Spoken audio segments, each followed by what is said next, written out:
नमस्कार दोस्तों हमने चक्रास के बारे में डिस्कशन शुरू किया था और पहला जाना था मैं आत्मा ज्योति बिंदु स्वरूप। ये हमारा पहला आज्ञा चक्र के बारे में था और दूसरा फिर हमने अंतःवाहक शरीर को समझा, क्योंकि चक्रास को समझने के लिए अंतःवाहक शरीर को समझना जरूरी है, सूक्ष्म शरीर और उससे यात्रा करना देखा।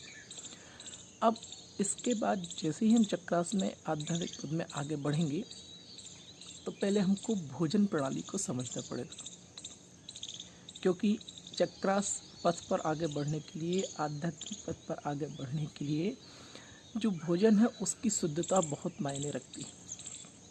तो आज का हमारा टॉपिक है भोजन और अध्यात्म दोनों के बीच किस तरीके से तालमेल होना चाहिए, कैसा संबंध होना चाहिए, इसके बारे में हम चर्चा करते हैं। दोस्तों, आध्यात्मिक पद जो है, आध्यात्मिक जो पथ है वह सूक्ष्म संवेदनाओं से भरा हुआ है।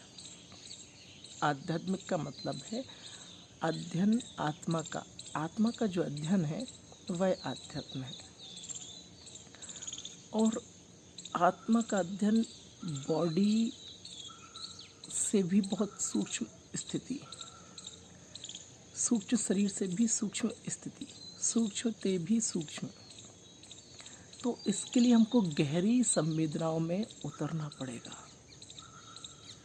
और इन गहरी संवेदनाओं को समझने के लिए बॉडी कॉन्शियसनेस, देह भान को भूलना पड़ेगा। मतलब ऐसा कोई भी गतिविधि, कोई भी क्रियाकलाप इस तरीके का ना हो जिसमें हम बार बार बॉडी कॉन्शियसनेस में, देह भान में आए। हमको सोल कॉन्शियसनेस में जाना है। इसके लिए ऐसी कोई भी उत्तेजक गतिविधियाँ, कोई भी शरीर को भान दिलाने वाली गतिविधियों से हमको दूर रहना है। तो इसमें भोजन भी आता है। अधिक भोजन करने से सुस्ती आएगी, तंद्रा, निद्रा, विष्टा ये सब बढ़ेगा। इसलिए जो भोजन है वह कम मात्रा में हो, केवल शरीर की आवश्यकता के अनुसार। दूसरा, भोजन बार बार ना हो। अधिक भोजन करना भी कई बार नकारात्मक ऊर्जा को हमारी ओर आकर्षित करता है और बॉडी में टॉक्सिन्स भी बनते हैं। दूसरा, हम देख सकते हैं कि जो भोजन है उसमें तामसिक प्रवृत्ति ना हो। हमारे भोजन में तामसिक और राजसिक दोनों तरह की जो प्रवृत्ति है वो अध्यात्म पथ में इस प्रकार का भोजन वर्जित है। अदरवाइज आप नेगेटिव एनर्जी को अपने भीतर इन्वॉल्व कर सकते हैं। आपको अध्यात्म के पथ पर भोजन में सात्विकता लानी ही होगी। काफ़ी उत्तेजक पदार्थ जैसे लहसुन, प्याज, इन सभी का आपको त्याग करना पड़ेगा। मादक पदार्थों का त्याग करना पड़ेगा। वो सभी चीज़ें जो आपकी सूक्ष्म संवेदनाओं को नष्ट करती हों, दबाती हों और शरीर में उत्तेजना पैदा करती हों, बार बार देह भान में लाती हों, उन सभी चीज़ों का आपको त्याग करना पड़ेगा। ये आपको मानना ही पड़ेगा, अदरवाइज़ आप आध्यात्मिक पथ पर ठीक तरीके से सक्रिय नहीं हो सकते। अगर आपको औषधि के रूप में उत्तेजक पदार्थों को लेना है तो आप लीजिए, लेकिन बात ये 100% सत्य है कि आध्यात्मिक पथ पर आपको लहसुन, प्याज और काफ़ी उत्तेजक पदार्थ, रात का भोजन, बासा भोजन और ये इन सभी चीज़ों का आपको त्याग करना ही पड़ेगा। जो भोजन है वो ईश्वरीय शक्ति, ईश्वर की याद में ही बनना चाहिए, अच्छे चिंतन में ही बनना चाहिए। क्योंकि जब आध्यात्मिक पथ पर होते हैं तो दोनों तरीके की ऊर्जा हमारी ओर आकर्षित होती है, हमारी शक्ति बढ़ जाती है। सकारात्मक और नकारात्मक दोनों ऊर्जा हमारी ओर आकर्षित होती हैं।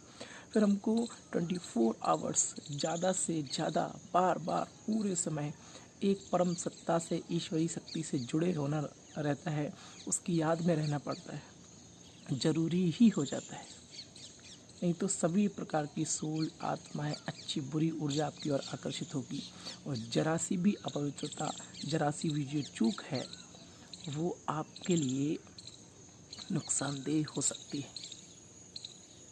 इसलिए आध्यात्मिक पद पर शुद्धता बहुत मायने रखती है। जैसे भी हो, धीरे धीरे करके इनका त्याग करना जरूरी है। लोग पूछते हैं लहसुन प्याज क्यों नहीं खाना चाहिए। यही रीज़न है कि इनमें उत्तेजना होती है, कामुक प्रवृत्ति बढ़ती है, जो हमको बार बार देह भान में लाती हैं, और फिर इनके साथ बहुत सारे विकार धीरे धीरे धीरे धीरे हमारे भीतर आते आते हैं। धीरे धीरे ही तो अध्यात्म पथ में सक्रिय होते हैं, और धीरे धीरे ही हम निष्क्रिय हो जाएंगे, तालमेल गड़बड़ हो जाएगा। इसलिए इनका प्रयोग वर्जित है, और कोई भी ऐसा विशेष रीज़न इनका नहीं है। तो दोस्तों, पहली बात, भोजन ईश्वरीय याद में बने, ईश्वर की याद में ही हमको खाना है, भोजन को धन्यवाद देना है, और तामसिक चीज़ों का, बासे भोजन का त्याग करना है। इसके बाद ही हम अध्यात्म पर आगे बढ़ सकते हैं और उसका प्रयोग कर सकते हैं। तो पहला पाठ मैं आत्मा, दूसरा पाठ मेरा सूक्ष्म शरीर, परिस्था स्वरूप जो शरीर है, एस्ट्रल बॉडी, और तीसरा मैं इस शरीर में विराजमान हूँ, चौथा परम सत्ता परमात्मा शक्ति मेरे साथ है, पांचवा मैं इस ड्रामा को निभाने के लिए आई हूँ, और छठवा भोजन की शुद्धता। अभी इतने मायने, इतने जो बातें हैं, इनको ध्यान रखना ज़रूरी है। फिर इसके बाद ही हम आगे बढ़ेंगे। तब तक के लिए नमस्कार, धन्यवाद।